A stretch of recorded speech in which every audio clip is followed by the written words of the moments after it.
The air was crisp in Willow Creek, Oregon. On that October morning in 2027, when I stepped onto the porch of my family's cabin after 5 years away, I'd been tending to my dad through his final days. And this place tucked in a quiet valley surrounded by whispering pines was supposed to be my refuge, my retirement haven. The moment my boots hit the worn wood, a voice sliced through the calm. "This isn't your land anymore." Emily Voss, the Homeowners Association president, stood in my yard, clipboard in hand, her navy blazer sharp as a blade. She was flanked by a polished display, LED spotlights, wooden signs proclaiming heritage trail access, and a scale model of a subdivision complete with tiny trails. It was like walking into a corporate pitch on my own property. My pulse raced not from fear, but from the sheer gall of it. This cabin had been in my family for generations. Taxes paid. Insurance current. As a retired federal land surveyor, I knew abandonment claims didn't look like this. Something was wrong, and I was about to find out what. Emily's voice carried that rehearsed polish of someone who'd taken too many leadership seminars.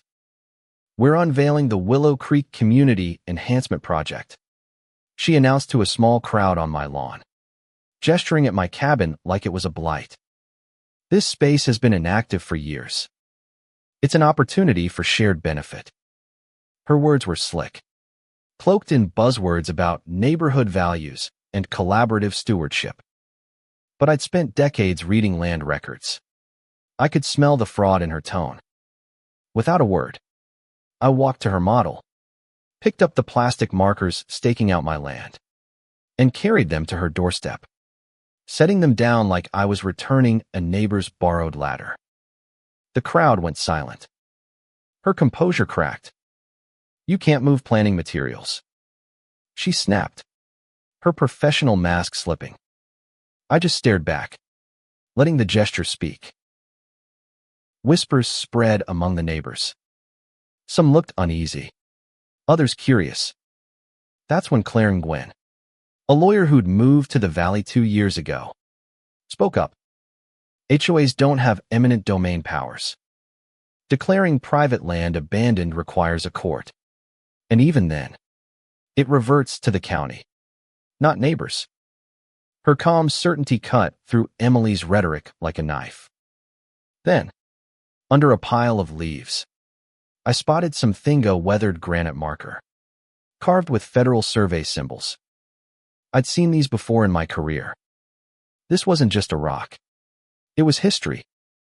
Margaret Ellis, a 75-year-old who'd lived here longer than anyone, shuffled over.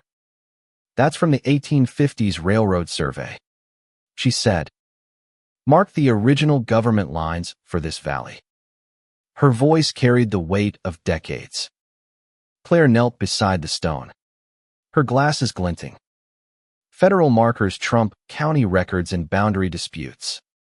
This could upend everything. At the county records office, I brought Claire and a folder of deeds, while Emily arrived with boxes labeled Community Planning Archive. She spread out charts of HOA assessments and architectural reviews, claiming established precedent for her project. But the senior title examiner, Daniel Pierce, unfolded a national survey map. "Mr.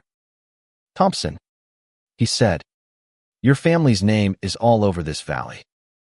The map showed we held mineral rights, water access, and easement powers across 500 acres. Every house in Willow Creek sat on land we partially controlled. Emily's face went pale. She produced a stamped memo from a regional land authority, claiming provisional support for her plans. Claire's eyes narrowed. "That needs validation. If it's fake, it's fraud." The room felt like it was holding its breath. Emily didn't back down. She pivoted to a whisper campaign, knocking on doors with coffee and cookies, painting me as an outsider threatening the valley's way of life. Neighbors who'd waved at me days ago now avoided my eyes.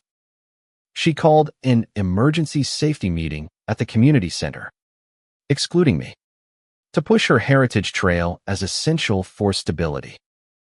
I crashed it anyway. Her presentation was a masterclass in manipulation photos of kids on trails. Charts of rising land values. "We've built something beautiful together," she said, voice dripping with sincerity. Now one person threatens it. But cracks appeared. Jake Larson, a local contractor, admitted under pressure that Emily had pushed him to forge trail usage records. I hit record on my phone just as she snapped. "Do you want work here again, Jake?" The room gasped. Her coercion was exposed. 3 days later, neighbors found official-looking notices in their mailboxes, stamped with codes and warnings of $60, 000 and damages for obstructing community progress. Panic spread. "Mrs. Larson cried, fearing she'd lose her savings." Jake clutched a letter citing fake contractor penalties.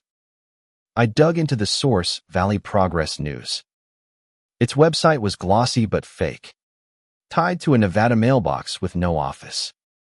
Search engines revealed identical smear articles used in HOA disputes across 7 states. Claire confirmed it, a content mill pumping out scare tactics for profit. Emily was getting kickbacks. We called a neighborhood meeting, and Claire dissected the letters, showing their lies. Anger replaced fear. Claire filed a state bar complaint against Emily's associate, a supposed lawyer named Davidson, for practicing without a license. Then came the fake inspectors, 2 men in crisp uniforms, claiming to be from Regional Environmental Oversight and Valley Fire Authority. Showed up with reports accusing my land of violating watershed and fire safety rules. Their clipboards and jargon were convincing until I asked for ID and supervisor contacts. They fumbled. Claire arrived, grilling them on procedures they couldn't answer. County officials later confirmed no such agencies existed. Margaret's old fire maps showed my land's natural paths were designated evacuation routes during a 1965 wildfire. Emily's violations were fiction.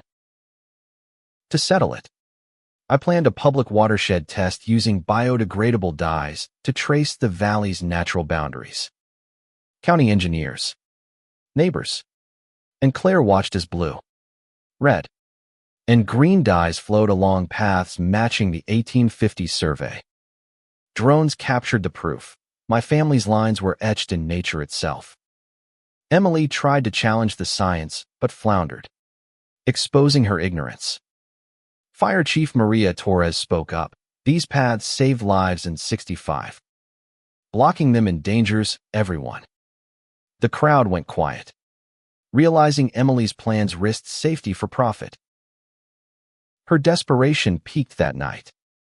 Security cameras caught her and her assistant, Ethan Cole, tearing down trail displays at 3 a.m., whispering frantically. She tried erasing HOA records, but metadata betrayed her. She offered bribes to Jake and threatened Margaret's property. Neighbors recorded every move.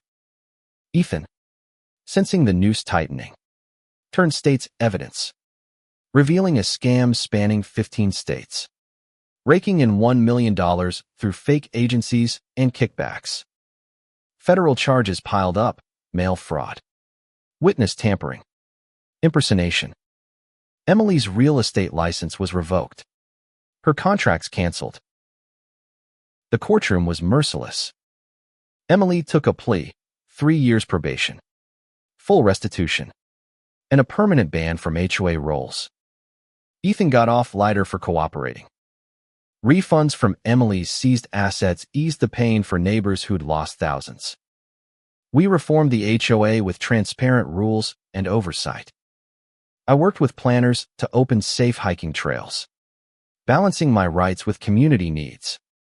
On a clear November morning in 2027, we unveiled the Willow Creek Protected Watershed sign beside that old federal marker. Margaret's maps and my test had saved not just my land but the valley's soul. This wasn't just about my cabin. It exposed a predator who'd weaponized trust, nearly fracturing a community.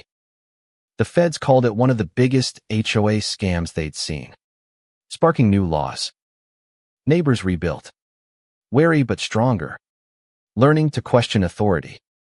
Standing by that sign, sunlight glinting off the pines, I felt the weight of stewardship not just for my land, but for truth. What hit you hardest? Was it Emily's betrayal or the moment the dies proved history right? Could you forgive a neighbor who tried to steal your legacy? Would you fight like this? Or walk away? Drop a comment. Hit like if I earned it. And subscribe for more stories that cut deep. Guard your land. Your voice. Your truthy worth the fight.